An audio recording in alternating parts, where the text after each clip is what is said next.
You think that this is gonna be your revenge, but I'm looking forward to this. Me too, actually. You are? So in the 5 years that Eva lived in America, I subjected her to lots of American junk food. I introduced you to junk delivery food, all different kinds of snacks and cookies and stuff, like Little Debbie type cakes. You tried a lot of stuff. I know, and I survived. Incredible, but true, I survived. So you are trying to kill me. Now that we moved to Italy, Eva thought that it was worth introducing me to the Italian junk food classics. Yes, because in Italy we also have junk food. I'm very lucky in that I'm constantly eating all this amazing home-cooked food and all that stuff. But if you go into the grocery store, you'll find some junk food, and I've never really tried any of them. So today we're gonna change that, and Eva's gonna introduce me to some of the most famous Traditional? the most Traditional? most traditional junk food. Okay, we start maybe with the most well-known junk food all over the world, which are potato chips. The king of junk food, perhaps. Now, I have my own idea about potato chips because in my opinion, they are not junk food. They are a very good snack. I'm not familiar with these. These are San Carlo, 1936. I told you that it's traditional. It says Antica Ricetta, ancient recipe. Because when we cook, we make junk food, we make it traditional. It's possible I've had these before and not known, because one thing that I didn't expect coming to Italy is how potato chips are like a basic food here. They're so popular, and anytime you go to like a bar for an aperitivo or something and you order a drink, I can't be served it without food, something to snack on, and usually the food is a little dish of potato chips and peanuts. In Italy we have two big brands of potato chips. One is San Carlo, the other one is Spada. Personally, I love San Carlo the most. I've seen these in basically every store I've ever walked into. They seem like the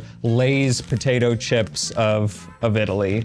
I would love to point out how they advertise lenta cottura, slowly cooked. Oh yeah, slow cooked potato, but they're fried, right? See, they are fried because every potato chip is fried. They're but slow it's fried in a very gentle, slow, and ancient way. And they smell good. They do smell good. I mean, it's a potato chip. Buon appetito. Buon appetito. The best. Oh, okay. They are really good potato chips. Okay. They are amazing. I can't say no. They are really delicious. good potato chips. These to me seem like a very top quality potato chip that you would pay for in the US that usually wouldn't even be available in most stores, and you might have to kind of seek it out and probably pay a premium for them. These are just really high quality, but as I said, I've seen these in, they're like the Lay's of potato chips in Italy. Those are good. Those are very good. Those are very, very, very good. Salty, but not too much. Crunchy, full of flavor. You can taste the potatoes. Yeah, no, they have a really good, very good flavor. I'm kind of with you. I don't know if those count as junk food. So that's not my revenge, Harper. No, I'm already enjoying this. So you had the potato chips. And now you are going to try the potato stick. Potato stick. Yes, because in Italy we have also this kind of potato chips, so that they are potato sticks. Stick 1, salati preziosi. They are French fries in a bag. They're like French fry chips. I think there's a brand called Terra that does these like sort of vegetable potato fried chips in the US. But it's not something you see very often, which actually kind of surprises me now that I think about it. It seems like a very American thing, like French fry potato chips. But I don't know if I've ever had anything quite like that. And those are made locally. Oh yeah? Yes, those are made in Basilicata. So luckily it's not here around the south, but they are made in Basilicata. Interesting. So I don't want to say. Oh, but they're tiny. See, because they are small. They're this big. That's one. They're all that size. I was expecting like French fries size. No, because They're teeny tiny. instead of frying the whole slice. Yeah, I need a handful. Like you can't even eat one. Harper. Oh, that's wild. What are these French fries for ants? Buon appetito. Buon appetito. I like those. Those are good. I like those. Also here, you taste the potatoes. I was expecting something very different from potato chips because again, I saw this picture. I thought they were gonna be like big French fries, but they're so thin and small. They really are just potato chips, but just in a funky, funny size. And you kind of more like scoop them up. Yeah. I think these should be introduced in America. I think they would be very popular. For the third one, I want always to stay in the potato world, but I want to be a little bit more junk potatoes. So until now we had just potatoes fried with salt. Now we are going to have a product of potatoes. A product of potatoes? Yes. Are we getting into Pringles territory here? More or less. So these are called, is that pronounced Cipster? They are Cipster. That's funny. So in Italian, CI is pronounced ch, like CH for us. So it looks like Kipster to me, but it's pronounced Cipster. So when you don't want to eat a bag of potato chips, you eat Cipster here in Italy, thinking that maybe they are a little bit more healthy, but actually I don't really know. These don't look like, looking at the picture, it has that kind of Pringles fake potato thing They going don't on. taste like Pringles at all. Oh, huh. Not quite what I expected. They're these kind of little Flaky. puffy things. Buon Buon appetito. appetito. Oh, they remind me of something. Do you guys ever have a snack called Pirate Booty? They kind of remind me of that. They're like, they look like cheese puffs, sort of, like these cheese puffs, but they have kind of a similar taste and consistency to that. They are not bad. Yeah, they're like- fine. But if I have to make something, eat something to feel guilty, I go with potato chips. Yeah, I probably would not choose these, but they're fine. They taste kind of cheesy. Do they have cheese? No, they don't have cheese. No cheese. So potato flakes, salt, rosemary extract, curcuma, Curcuma is turmeric. turmeric. Interesting. They taste cheesy, but there's no cheese at There's all. no cheese. Huh. Still, it's only a few ingredients. As I said before. I can eat another one. We can eat another one.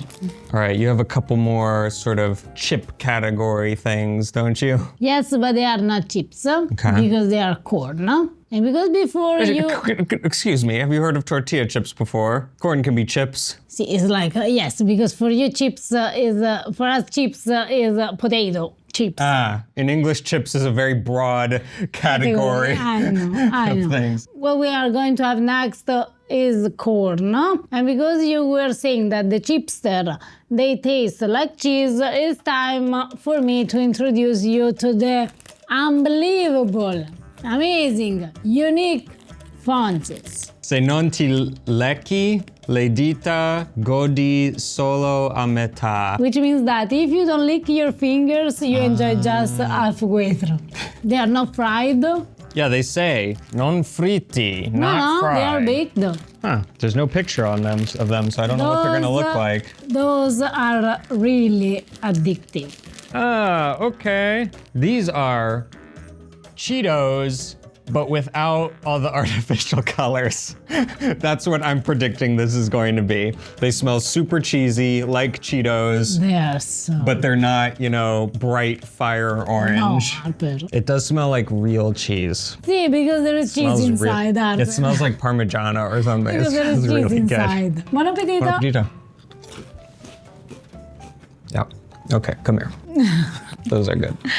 Fonzies are... Those are good. Super cheesy, but really, I'm not exaggerating. It tastes like Parmigiano or something. Semola di mais, which means corn flour, olio di palma, palm oil, powdered milk, formaggio, cheese, and salt. I'm just curious, what are the ingredients of Cheetos? Enriched cornmeal, vegetable oil, which includes corn, canola, and or sunflower oil, cheese seasoning made from whey, cheddar cheese, canola oil, maltodextrin, salt, whey protein concentrate, monosodium glutamate, natural and artificial flavors, lactic acid, citric acid, artificial color, yellow 6, and salt. Those are addicting. I know. So far, this wins for me as like a delicious discovery. Now. Yeah, and I know. leaves a little powder on your fingers. And then... I need to put these away before I eat the whole bag. Trying to read Italian chip bags reminds me of my ongoing quest to learn a new language, which brings us to today's sponsor. Learning a new language is a goal that a lot of people have. There are lots of systems out there for trying to learn a new language, and I've tried pretty much all of the study methods that there are. Everything from textbooks to phone apps, you name it. Now, I'm far from fluent in Italian at this point, but I at least can understand every conversation around me, which is a big step for me. And let me tell you that 90% of the useful Italian knowledge that I have just came from listening to native speakers talk. That's not easy for a lot of people to do. Most people aren't surrounded by a second language. That doesn't mean you have to miss out though, and that's why we recommend LingoPie to everyone who's studying a new language. LingoPie is like the Netflix of language learning. LingoPie offers content in 11 different languages that you can study, and they have a huge catalog of TV shows, movies, even audio content. So say you want to learn Italian, you literally watch movies and TV shows in Italian. What's important though is that there are shows that are actually made in Italian. The actors are real native speakers, and it's real content. It's actual stuff you want to watch. Not only are you watching the content, but you're engaging with it. They have all these incredible tools. My favorite are the interactive subtitles. I like to watch stuff with Italian subtitles on, and if say I encounter a word or phrase that I don't know, I can click on it, I can learn more about it. I can save it to flashcards for practicing later. I can test myself with a quiz. We recommend LingoPie as being the best and the most fun way to practice a new language. And you can try it for free today by clicking the link down in the description below. A big thank you to LingoPie for sponsoring today's video. Here I have my last chip. Now, you should know that people in the past, during the 80s, at least in Italy, we were divided between Fonzies team and Yonkers team. Ah, so this is the big competitor for Fonzies? Actually, I don't know. I think that they are made by the same brand. Probably. But there were who believed that Fonzies, they were the best, who liked more Yonkers. Personally, I was on the Fonzies team. I like these cute little characters that they have. Judging from those characters, they look like sort of little rings. Judging from this picture, I was expecting the rings to be really small. No. But now I'm having the opposite thing. They're pretty big. They're almost like Tarali sized. So now we need to find out if I'm Team Yonkers or Team Fonzies. These smell just as cheesy, but a slightly different cheese. Different cheese. Yeah, buon appetito. Buon appetito. They are pretty good too. Fonzies are better though. I'm Team Fonzies. I'm immediately Team Fonzies. I would compare the two to like Fonzies are like Cheetos. They're a bit more dense. They have a much more sort of intense flavor. These are more like those sort of big cheese puffs that you get in America. They're very kind of light and almost not fluffy, but yes, very lightweight and a much more mild taste than something like Cheetos. So they're good, but Fonzies. I'm actually kind of warming up to them. The Fonzies really hit you with a more intense flavor up front, but these are more like you have one and then another one. Kind of warming up to them. A junk food meal can't be finished without something sweet. Of course. There are in Italy a bunch of those. like also you in America. Actually, you know what? Maybe in Italy we have more of this kind of dessert than you in America. What kind? What we call merendine. Merendina is like the family of like Twinkies. Oh, like little cakes and sort of, you know, little pastries and like junk. Yeah. Merendina. Now, in Italy, we have a lot of them. Okay, everyone has his own merendina. Their own favorite. Absolutely. And we don't agree with each other because there is these people who like more this and this and this. My favorite one, and it was also strange, favorite one for a kid, because I had them when I was a kid, is Camille. So this brand, Mulino Bianco, which means white mill. Which actually is owned by Barilla. Oh, it is? Is the sweet part of the Barilla family. Oh, interesting. You will see, it's so funny too, because, okay, most of the things that we're trying now, the chips and everything, like if we go into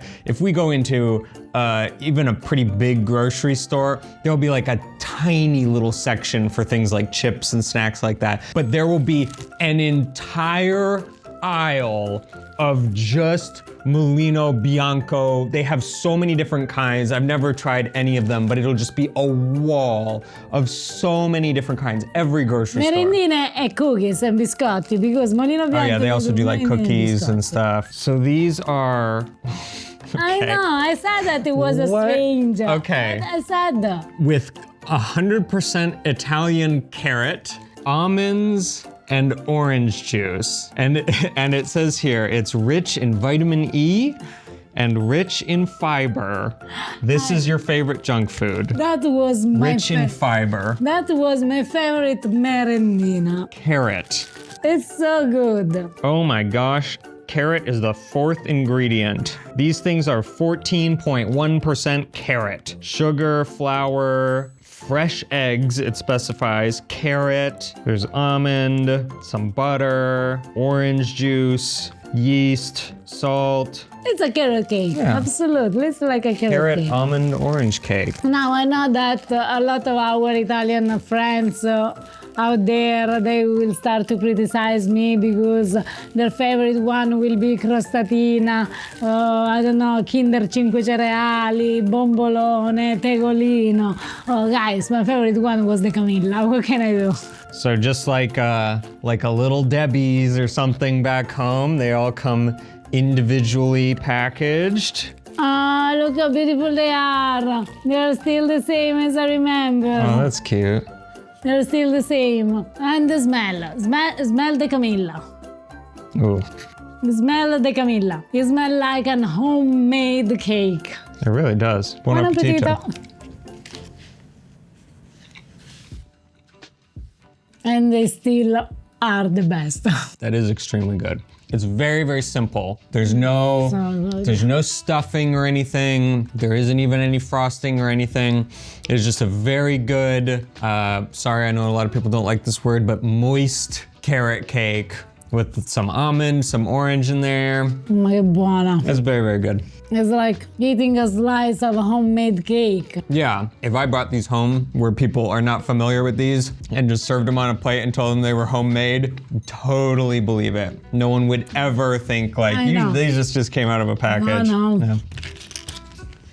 It was, I don't know how. Yeah, I was about to ask, when was the last time you had one of those? I don't know, maybe when I was 10 years old. Really? Wow. Maybe Barilla doesn't make the best pasta, but believe me, it makes the best merendina. I am gonna have to try some more of these merendine and figure out which is my favorite. The two main brands who makes those in Italy are Mulino Bianco and Kinder. Kinder e Ferrero. The super famous Kinder that makes Kinder e Ferrero. The Kinder eggs, Ferrero Rocher. Nutella, Kinder Bueno. All the things. Here I don't know if Mulino Bianco started before or Ferrero started before to do the merendina. But for sure there is one merendina that it's more than traditional.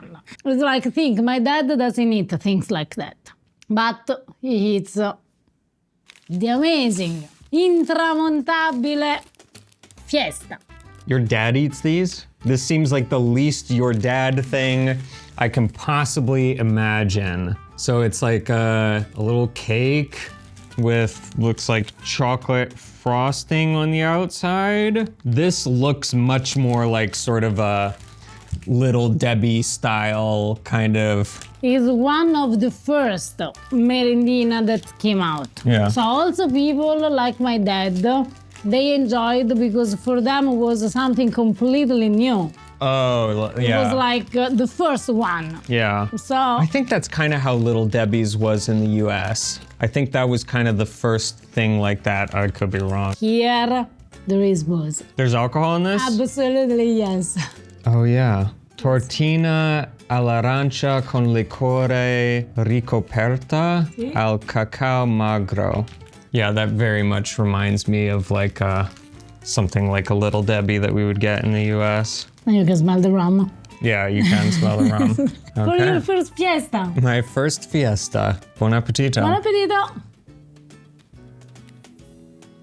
Oh yeah, there's rum in that. It's not as cakey as I was expecting. From the picture, I thought it would be much more just sort of a normal, like almost like a angel cake kind of consistency.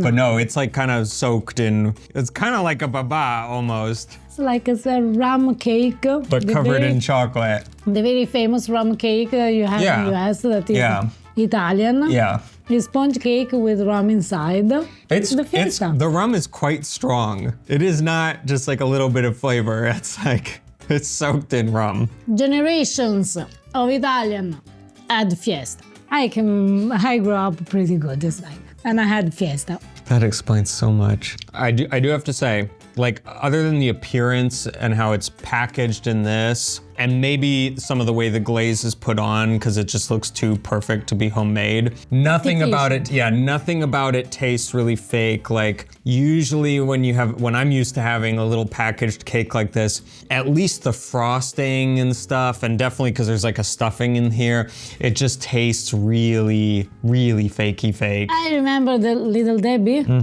I remember the Twinkies. Yeah. They weren't good. The merendina in Italy. Yeah, no, it tastes like enjoyable. It tastes like a rum cake. Yeah. It is 8.5% liqueur. Oh, and it's not rum. It's like brandy or grappa. It's a wine liqueur, which makes a lot of sense. Now, my favorite is the Camilla. It will be always the Camilla. But the Fiesta is the Fiesta. Thank you guys for watching. We hope you enjoyed my first taste of some Italian junk food. This was a revenge, Harper? No, it didn't feel like revenge to me. Because here I had a pretty great time. That was awesome. If you know of any other Italian junk foods that I should try, let me know. Or feel free to suggest, we'll be back in America at some point. Feel free to suggest anything else that I should introduce Ava to. Now that we're here, we should set up like a post mail box so that people can send us stuff since I can't just go to the store and buy it anymore. No, thank you. Before we go, a quick shout out to a pasta grammarian. Tanya made the arancini recipe from our cookbook, The Italian Family Kitchen. She made great, really very beautiful arancini. Very, very good job. Well done, Tanya. They look amazing. If you enjoyed the video, please be sure to give it a thumbs up and hit that subscribe button if you haven't already. And we'll see you next time. Ciao.